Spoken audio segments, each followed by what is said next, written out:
Hello and welcome to the Eye on the U podcast, Miami Herald's Miami Hurricanes podcast. I'm David Wilson. I'm joined, as always, on the other line by Susan Miller Degnan, our Hurricanes beat writer here at the Herald. Susan, spring is over. The offseason is here. The transfer portal is buzzing. Recruiting season has begun. In some ways, it is the busiest time of the year when there's so many different things going on across the college football world rather than just worrying about the games and practices on the field in front of us. We'll get into all of that stuff later in the summer, though. We didn't get to talk a lot, as we said last week, during spring practice, but we were both at the game on Friday night. So we want to dive into that. It was obviously our best chance to see this team, best chance for fans, obviously, to see this team. Yeah. I think we learned some things. I think we had some assumptions confirmed a little bit. And obviously we're left with some questions. Before we dive in, I have a list of 10 takeaways, and we'll kind of bounce around through a whole bunch of different topics. I did 5 good, 5 bad, want to keep a balance. But any kind of big picture thoughts from you, I guess, before we go into some specific breakdowns? I think they still need to get maybe some more players. Yeah. In there. I'll be looking forward to the new players who come in. They're definitely not a championship caliber team right now. Yeah. But there were good. There were definitely good parts of the scrimmage and very hopeful parts the young players were really fun to watch. That's one overall thing. And we'll talk about some of them. We're really, I'm optimistic about the young players, which is always good, obviously. We'll talk about some other parts of the team need improvement. Yeah. The young guys, I think, and it happens sometimes in spring game, but this spring game in particular, we're obviously, like you said, we're going to talk about some of the guys, but like Rueben Bain and Nathaniel Joseph were both really, really impressive. And those are the first questions Mario got in his post-game press conference were about those guys. And it wasn't just us asking those questions, right? It was everyone in that big scrum was that's what they wanted to talk about. So we'll talk about those guys in a little bit, like we said, but let's start with probably the most important piece of the team, and that is Tyler Van Dyke, who we got to see in action really for the first time in a long time. I mean, the last 2 times we saw him, right, he didn't even make it out of the first quarter of the game he played. And the last 3 times he didn't finish the game because you go back, it's Duke, Florida State, Pitt were his last 3 appearances, I believe. Got hurt in all 3 of those. Not perfect from him on Saturday or on Friday night, but really good. And I thought looked, even if, like, again, he wasn't perfect. He missed some throws, right? Got some passes broken up or whatever. But he looked like his old self, just in terms of like his confidence. He was throwing a little bit on the run, and taking deep shots and hitting on a couple of them, or at least, making good throws on them. That was the biggest takeaway. He just seems, he seems healthy, right? I mean, he wasn't getting hit, as you've said a lot of times. That's going to be the real test, but didn't seem to be struggling to throw at all, and then made some really good throws. And they only threw for 1 touchdown, but I think their red zone offense was being really, really basic. They threw a whole bunch of fades. I can't imagine that's going to be really basic. But I thought he looked like the old Tyler. I think is probably the best way to put it. Yeah, he did. And for every ball that was knocked away or pass breakup or whatever, that's a good thing too. Because it's right. Yeah. I mean, that's a good thing too. So he looked good. You can't tell. I'm a big Tyler Van Dyke fan. So I think his arm looked really good. He made some really beautiful passes. The one touchdown to Jacoby George in the rear corner of the end zone. Very good. Beautiful. I think to his outside shoulder. It was just really perfectly placed ball. And he had other ones as well that I think they rolled incomplete that seemed kind of close. He looked very good. But again, I think the real test comes when he gets hit. Yeah, when he gets hit. And obviously, like, the biggest thing you saw last year was, I mean, he clearly lost his confidence a little bit, particularly in that Middle Tennessee game. So the encouraging thing was he has that confidence back. Certainly, again, it's scrimmages, Right. it's intra-squad stuff. So yeah, I think the big questions that he's going to have to answer, like you said, are getting hit and just responding to adversity in the regular season, which, you know, he did that, I think, well as a freshman. Remember, he was shaky in the first half of his first couple of games there, and always kind of seemed to bounce back, and then obviously finished with that 6-game run that's maybe the best run a quarterback's ever had at Miami. So we at least saw that confidence is back. It's not like they're still trying to build that back up. They've got a really good foundation to build on going into the fall, and I'm excited to see him again. And I think most Miami fans, I'm sure there were some who were skeptical given last year, and you know, Jacurri Brown seemed promising at times, right? But I think everyone has to feel pretty excited about seeing what he's going to be in the fall. Speaking about Jacurri Brown, that's probably the biggest disappointment out of the game was he did not have a good performance.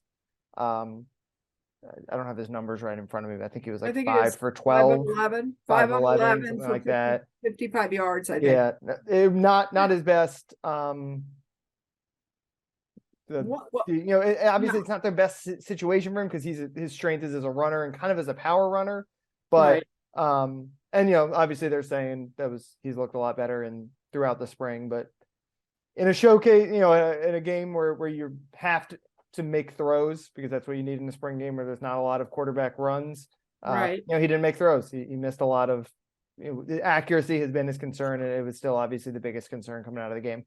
Yeah, I mean, true, everything you said. Although what's interesting is, he was 0 for 4 in his first 4 passes, but one of them was right in the hands of Robbie Washington, a freshman. Yes. Yep. And he dropped it. I mean, he just caught it and dropped it. So that's one he should have had. And then, so he should have had that, and he ended up 5 for whatever I said, 11. He had that weird one where he like spiked it into the ground which was like, it was, you know, just a weird play. Like, obviously it's not a missed throw like that. Some of his throws go into the ground. I'm not saying they all did, but it's just, we've seen some, but you know, as the scrimmage went on, he got a lot better. See, because he was 0 for 4 the first 4 passes. Again, one included a drop. He ended up with 5 out of 11. So what is that? 5 out of the next 7.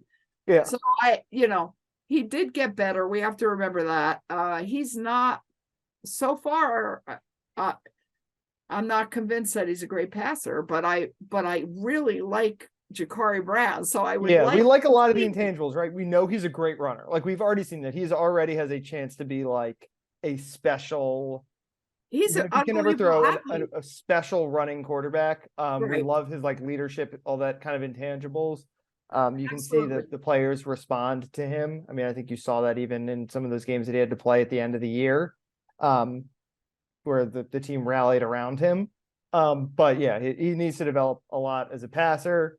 And kind of on the flip side of that, we saw Emory Williams, who was the 3rd quarterback in the game. I thought was really impressive. And I'm not saying that he's pushing Jacurri yet for that backup job. I think when we get to the season, Jacurri's rushing ability, you know, he has a really high floor as a player, because worst case, you can just run it a whole bunch and he's going to be effective in that manner. But when you look at, you know, obviously you always think you've got your quarterback, then you got a next guy up, It never works out so linearly. I think what we saw is that, like, that he's not necessarily the guaranteed heir apparent. He's probably the backup, definitely going into the fall. But I think Emory Williams, like, that's going to be a good competition. You know, let's say this is Tyler's last year, that's going to be a good competition to see who can be his successor. Because I think it was his 2nd throw of the game. Emory hit a bomb. 32-yard to Isaiah Horton. Yeah. So, the backup quarterback situation, even though Jacurri wasn't good, I think is still pretty good, because, again, like I said, Jacurri is better suited for live contact, full contact games. And then Emory, I think, you know, they're obviously he wasn't the highest ranked quarterback in the country, but looks like a guy who's very advanced for a freshman quarterback. Again, we're judging this off. I think he threw 4 passes, but he looked good and comfortable. Yeah, 4 passes in the first. Let's tell Yes. everyone. Yeah, right. First half, we only recorded stats for the first half where there was tackling. They right. played like wrap 2-hand touch in the second half, and he made a good throw. I mean, it was Ray Joseph was wide open on the play, but still threw a 80-yard touchdown. So I feel good about the backup quarterback situation. I just wish I felt a little bit better about Jacurri Brown specifically. Me too, but I mean, it's not even close now. You know, it's so different in a scrimmage where it's all vanilla and the defense, you know, is whatever on his third team offense, you know, for Emory. I definitely, I'm excited about Emory Williams. I think he's smart and he's going to be good. I think Jacurri is really smart too. And I think it's not close now for the backup because Jacurri's had so much, as you've said, he's had a lot of game experience. Yeah, we're not judging him just off that one game, but you would have we're not judging him. Like he has too big a sample size to just judge him off a spring game. Yeah, and he's had a lot of game experience, and God, he played so well against Georgia Tech. I know Georgia Tech was not good, but you know, just got to, if he can improve that passing, because if something happens to Tyler, they need Jacurri. Yeah. So. And yeah, considering Tyler is coming off multiple injuries last year, that backup spot is important. Staying on the offense, the wide receivers, that was one of our big questions coming into the game. And I think the 3 guys that we thought were like the 3 front runners to be starters, I thought all looked pretty good. Colby Young Me too. Made plays. Xavier Restrepo, 3 catches, all for 20+ yards. And Jacoby George, you mentioned, caught a really nice over-the-shoulder touchdown throw on a fade from Tyler Van Dyke. Beautiful. Those 3 are all, I mean, Jacoby is less, I think, of a track record than the other 2. But all 3 of them look like they're like starting caliber ACC wide receivers, certainly rotational guys. Thought Xavier Restrepo looked fantastic, obviously. You know, had a injury plagued last year, so I think maybe forgotten a little bit. And then Colby Young kind of picked up whenever he's been out there with Tyler Van Dyke. For the most part, he's been really good. So I thought that was encouraging too, to see those guys still have that chemistry. Yes. Yeah, I like those 3. I think those 3 are all good players. I like those 3 too. And Jacoby George, the cool thing about him is, he had that great touchdown, but it was contested, you know. Yeah, and he's a smaller guy, right? He's not Colby Young, who's just going like that's not his strength. It's a nice piece he has to his game, but yeah. Yeah, and Darryl Porter was all over him. Not I don't mean all over him in a bad way. Yeah, just okay, blanketing him. Yeah, really good defense by Darryl Porter. So, so it's not like it was just a gorgeous pass and then a beautiful catch. It was a beautiful catch with somebody all over him. So that was very that was great. And then and the other Xavier looked really good. He's really, really good, and Xavier and Tyler are a total duo. Okay, yeah, they fantastic duo. And then who was the other one? Colby. Yeah, Colby. Colby looked good too. He's just got to be consistent. Yeah, I think with him and Jacoby, that's the challenge. Right? I mean, Colby, his highs have been exceptionally high. We just have not seen it a lot. And again, I think a lot of that is because Tyler got hurt. I think we'd have a different feeling about him if Tyler played all year. And Jacoby, who, you know, even going back to his freshman year, he popped up at the end of the season and was making plays. Then he was suspended for the start of last year. He's just kind of been stop and start a little bit. So those 2 guys are definitely X factors. And Xavier Restrepo, weirdly, is kind of the glue guy. We were talking in the press box as we were walking out that, like, you know, if you're obviously it never will work out exactly like this, but you think about Tyler's peak season, his freshman year, he had Mike Harley and Charleston Rambo, and Rambo obviously had a record. Both guys are record-setting wide receivers, but Rambo was just that dominant outside receiver, stretched the field, made plays, contested catches. And then Harley was the security blanket. And I think Xavier Restrepo could definitely replicate what Mike Harley was giving him. I think Definitely. going to my other takeaway, which ties into this point, is he still needs to find that outside guy. And you Yes. talked about the need to fill out this roster. My next takeaway is they still need one more wide receiver, because one, as we mentioned, Colby and Jacolby are kind of unproven. And then behind them, everyone else is really unproven. Even though like Isaiah Horton, as we said, made some good plays. Rashard Smith is a good player, but a little redundant, I think, as a slot guy with Xavier Restrepo.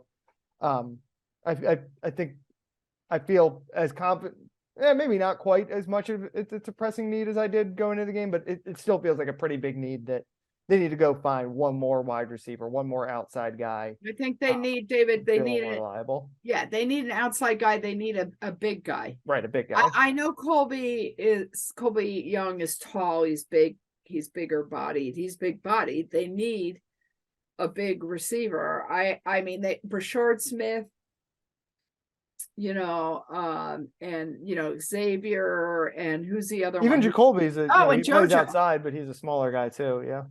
And not JoJo, Ray Joseph. Well, yeah. True. Ray Joseph, Rashard Smith, Xavier.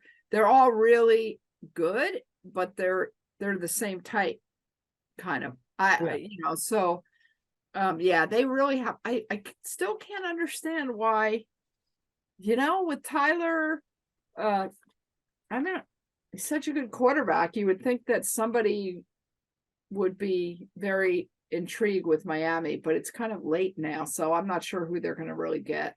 Yeah, we'll see. The portal obviously will be moving again. And I think the biggest stuff happens in the winter. This is all still new, so it's hard to know. We have very few trends to work off of. Bigger stuff tends to happen in the winter. But yeah, Miami, I have to think that's one of their priorities going into the summer. I decided when I heard you said this is one of the busiest times of the year, I actually think winter probably is. Yeah, I actually think when the season ends and you think, okay, the season's ends, there's no break. It's crazy. Now it's not till July, pretty much. You got like crazy. 1 month. Yeah. Then it's the portal. Then it's portal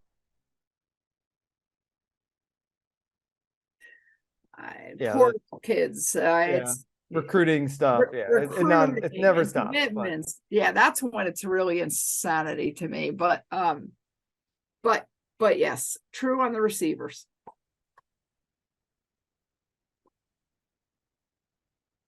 Okay. Sticking with the offense, next guy I've got Francis Mauigoa. Kind of like not noticeable during the game, but that's a perfect thing. That's a freshman right tackle. And I don't remember him getting beaten. Like, I'm sure it happened once or twice where a guy kind of got around him. I haven't rewatched every single snap of the game and just watched him, but they came out of that game unscathed at that spot. And he's been the starting right tackle in camp since day 3 of practice or something in the spring. And I mean, I know we're going to get Zion Nelson back. We could talk a little bit about him. We had a Zion Nelson sighting on the sideline, which is good to see that he's, didn't have a brace on his knee or anything like that. So I know there's still moving pieces on the offensive line, but Francis Mauigoa, it seems like, has done everything in his power to win a starting job somewhere on this offensive line. Francis and really it's kind of impressive. It was that the whole first team offensive line looked very good. A couple sacks given up. We're going to talk about something else we saw that. Okay, I see that. All right, so we'll wait to talk about that. All right, part 2 coming. But yes, Francis is he's amazing. Yeah. I don't have a whole lot to say about him other than, as I said, you don't know when you don't notice a lineman, especially as a freshman in a situation like that. Very good sign. As you said, the offensive line pretty good, but they were missing Javion Cohen and Inez Cooper were late scratches in the game, both dressed but did not play. Both guards. They're both guards. So I think you saw a lot of Miami didn't run the ball super well. Obviously, not having your 2 potential starting guards hurts a little bit. I think Good a point, lot of yep. the pressure was coming up the middle a little bit. I think Jalen Rivers maybe got beat once. I think he got beat once by Rueben Bain, who we will talk about definitely as we go on in this episode. But you know, that was a shame because we didn't get to see the full package of the offensive line. I still think this offensive line is going to be really good when they get those guys out there, but you kind of end the camp with a little bit of an incomplete grade on how you feel about the offensive line. Yeah, Logan Sangapolo. Okay, close. Filled in at right guard, and Lawrence Seymour was on the left side at left guard. And very disappointing that those guys didn't play. I really hope that Javion Cohen is okay. Yeah, they said he stepped awkwardly during warm-ups and tweaked something in his lower body. But he stuck around for the whole game. It's not like they rushed him out to the hospital, which was definitely good. The Inez Cooper thing was kind of weird. Because I that's why I put in my story, I actually quoted Mario Cristobal. He said Cooper did not play and had to be pulled. Yeah, so I don't know if that was an injury or what the deal was. Yeah, who knows? Or didn't get into as much specifics. Yeah, so just a little bit of a bummer. And a lot of, we talked a lot about how excited we were about the size on the offensive line. Like Lawrence Seymour and Logan Sangapolo are probably your two smallest linemen. So we didn't even see that trend kind of play out. But the fact the line was still pretty good and you're missing maybe your best offensive lineman in Javion Cohen and, Cooper, a guy who I think if I'm looking at who goes out of the lineup if and when Zion Nelson comes back to start, it might be Cooper, but that guy's still really valuable. And if you remember, even when he was a freshman before he was starting at right guard, Miami was playing him at tight end. They really value him. They would play him as the blocking tight end a lot of times. So bummer just not to see those guys. And surprisingly not see those guys because those guys both dressed. And there's some guys who we knew who weren't going to be playing. So that was just a little bit of a bummer. Switching gears to the defense, speaking of Mauigoa's, Francisco Mauigoa was kind of a revelation. Really good. Maybe the best linebacker they've had since the Shaq Pinckney days. We're just basing this off a spring game, what little you can get from practices and camp, but he was everywhere. It felt like we were a bunch of us in the press box were trying to keep informal stats basically. And so we're calling out yardage, we're calling out who's around the ball. It felt like every play was Mauigoa on the tackle or Mauigoa comes in and cleans it up late. He was everywhere. I know Corey Flagg didn't play in the spring, who was obviously their starting middle linebacker this year, but it seems like it's Francisco Mauigoa's job to lose. He was fantastic on Friday. He was good. Everywhere the ball was. Even better than we expected. We thought he was going to be good, but yeah. He was everywhere the ball was. He was smart, mature. He's the older brother of Francis. I don't know. He's good. By the way, another guy, I'm going to name some other guys. I thought Chance Williams was good. Yep. Had a sack. And I think, and almost 2 sacks possibly. And I think that he's been doing very well in spring practice. He had been doing very well in spring practice too. The coaches really like him. He's had some good moments in his career. I think he forced a fumble against Alabama that game in Atlanta. He's had some really good moments at Miami. Yeah, and I Jacob Lichtenstein had a sack. Stein. Oops. Oh, Mr. Spring Game. Yeah, Mr. Spring Game. That's right. Last year. He was awesome last year in the spring game. He was last year he had a strip sack, I think. Anyway, he's good and smart. Yeah. So really, this was a good spring. We talked about their defense, their entire starting defensive line maybe was out. Leonard Taylor, Akeem Mesidor, who dressed but didn't play. Jared Harrison Hunt, and Jafari Harvey all did not play in the spring game. I think Mesidor was the only one who ever practiced during the spring. Those 4 might be your starting defensive line. So this was a good preseason or a good spring to cultivate some depth. I think Chance Williams is going to be, he's not going to start. but he might be your top backup on the defensive line, or at defensive end. And he had a good camp. Jacob Lichtenstein, probably not going to start, but definitely going to be one of your backup defensive tackles. And again, he had a good good spring as well. So, and then obviously some of the freshmen were really good in the game, as I mentioned. Bain, I think Jaden Wayne got in for a couple tackles. So a good showing from the defensive line, considering like they were really thin. And I think a lot of those guys who we were wondering how good can they be, could they push the starters, or can they be really reliable backups? I think they definitely got something out of this spring.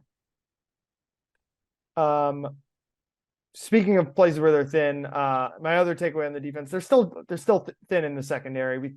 It's something we thought coming into the spring game. I thought the corners actually, like, Daryl Porter broke up a couple passes. I thought Porter, Brown, I think, broke up a pass. But after those two, and you could just look at it by who was on the field. Like, they did ones versus ones, twos versus twos. And I know James Williams was out, but the twos have like walk-ons playing in that group. I thought Porter was really good, by the way. Yeah. Him and Brown, I think, are an interesting little tandem because Porter's a smaller guy. Could probably play the slot some too. Jacurri Couch, I think, was pretty good in the game too. And then Devontae's big. He's big, lanky, and he was also had really good techniques. I think both broke up passes. So very good. But you just could feel it behind them. There's not a whole lot. And Damari Brown will help when he gets in. I'm sure Robert Stafford could help. Yeah, Damari. He looked pretty big. Yeah, he's big. He's got good size, obviously. Yeah. Other things go into cornerback play, but he's physically ready to play at Division I level, I think. But again, that'll be that and wide receiver. I thought going into the game, those are the two spots they needed a little bit more help. Feel the same way coming out of the game. Yeah, agree with everything you said. Last two, I want to talk about the freshmen, the positives on the freshmen. And actually, we can talk about more than just these two guys, but Nathaniel Joseph and Rueben Bain were both kind of like incredible. I mean, especially Bain, 3 sacks. I know 2 were against the reserves, and I think ultimately walk-ons. I think he had both of his sacks one against. of them, and then one was against Jalen Rivers, though. Yeah, one was against the first team. Yeah, that one was against Rivers. The other 2 were against the second team. But I mean, that's a guy who had 2-3 sacks a game every game of his high school career. And I know it's just a spring game, but he picked up right where he left off. They're thrilled about him. And they all love him. Yes. Hurricane Bain. They wouldn't be hyping him up like that if they didn't think. No. If they thought he was just picking on walk-ons and backups, they wouldn't be hyping him up the way they are. Like, that guy, he's better than advertised. Oh, for sure. Cam Kitchens, the Hurricane Bain. He just started laughing when he got asked about him. Yeah, he did. They love him. And Mario Cristobal loves him. Yeah. And Mario Cristobal loves Ray Joseph. Yeah. So that was what I said. The first question was about Rueben Bain, and then I followed up by asking about Ray. And the Mario's answer, some of it's a little bit of PR spin, right? It's always ABC, always be Cruton, but said those are like 2 guys who are like, they want to be Hurricanes. It's true though. This time what Mario was saying was true. It's true because those guys are like workers, and you could see that in the spring game too. You didn't just see their talent. You saw Rueben Bain just get sacked through effort. Ray, a couple catches and diving catches, right? Even like plays he had no shot at, he's diving for. Like, those guys were like a little bumblebee going in and out. He reminds me of some old time players that you used to have. Yeah, he's in that like Santana Moss mold, right? And he's tough too, right? He can go over the middle. He's not afraid to get hit. Yeah, I like him. He's hyper and running around and zooming around, but very energetic. I really liked him. And Bain was the same thing, same way on defense. But they do remind me of the old time Canes. They do. Bain is going to help this team this year. I think that's obvious. He's going to play, maybe behind Chance Williams in the rotation, but like not much further down in the depth chart than that. Ray, his size will be a little bit, could be make it a little bit of an adjustment, but he's actually like pretty physically like built. Like he's strong. Right. He's not just like, he's not like Mike Harley when he first got to campus where it was Right. tiny. And I think he'll help in the return game, but yeah, and you talk about them like old school Canes. They kind of have contrasting personalities too, right? Where I think they're both really good leaders, guys who other players rally around, but Ruben's like deadly serious, like kind of quiet, soft spoken. And then Ray, as you mentioned, he's like a million miles an hour in everything he does. He talks fast. He obviously plays hard. And I think both guys have magnetic personalities in different ways. Where Ruben's just like cool, he like knows he's cool, and then Ray's like, Ray's just like excited. Like it's impossible not to like smile when you talk to him because he's just like. It's true. He is smiling. excited, Yeah. and he knows it. He kind of takes it. They're both comfortable in themselves, in their own funny. skin, I think. He laughs at himself. He's funny. Yeah. Robbie Washington was also pretty good. I thought made a couple plays. Riley Williams, I thought he had really good chemistry with Emory Williams. I think caught 2 passes from him. Another guy who's a part of this pretty good freshman class. I mentioned Jaden Wayne made some plays. Samson Okunlola played. For the most part, the freshmen were impressive. The one exception, I guess, Dylan Joyce, new punter. Yes. Not his best performance. Coming from Australia, replacing Lou Headley, theoretically going to be the starting punter. He's Australian. He probably hasn't been punting for very long. I think probably I talked to his coach back in the winter. I want to say he's been doing it like a year, basically. So work in progress. And you could feel it. He had some shanks, which was. College punters do. We've been spoiled the last 4 years by having Lou Headley as the punter in Miami, but you could feel Lou Headley missing a little bit. A lot. Yeah. To me, a lot. I was, because Lou told us that Dylan was really good. I was expecting him in that game. I don't know why. Just as cool. He's wearing Lou's number. He's got 94 on. Yeah, wearing Lou's number as I was expecting him to be kind of cool like Lou, and and he didn't look it lists him as 6'2", 213 pounds. Maybe he is. He's pretty tall. I stood pretty close to him during warm-ups. Anyway, first year freshman. I mean, no, to me, that scared me. It was a gamble. It was a gamble they took where, he's a guy who has not a lot of track record as a punter, and they've they obviously got walk-ons available as contingency plans, but like it would have been one thing to take on Dylan Joyce when you've got Lou coming back for a year and lose your guy and Joyce, who's never punted in a college. Lou had punted, right? He punted at a JUCO. Like he was a proven commodity. Years, I think. Yeah, right? At least a year, and then I think maybe redshirted 1 year there, so he was practicing at least. Right. It's totally unproven commodity. I'm worried about that. He's got to get better in the summer. I mean, maybe he was bad in one day. Like I said, it's a freshman punter. Even freshman punters who wind up being good sometimes. I think punters feels like a weakness, where it was the strength of the team for a long time. I think and so I just feel like people take for granted the punting, or they took for granted Lou Headley. It felt like, but he was so good. You remember how big of an issue Miami's punting situation was before they got Lou Headley. They had some, they had some lean years at that spot. Really, all special teams. On the other side, though, I know you were going to say that. I was going to just say that. Andres Borregales was really good. Hit a 51-yarder. Seems. Again, we only saw him kick twice, I think. 20, but he was 2 for 2. I mean, I don't want to say he looks better even than he did last year, but he had a 51-yarder. Like, that's nothing to sneeze at. He looked good, really good. So thank God for that. Okay, because has had some talk about problems punting. I've also seen some like incredible punters over the years at but they've also had some really lean kicking years. And very good.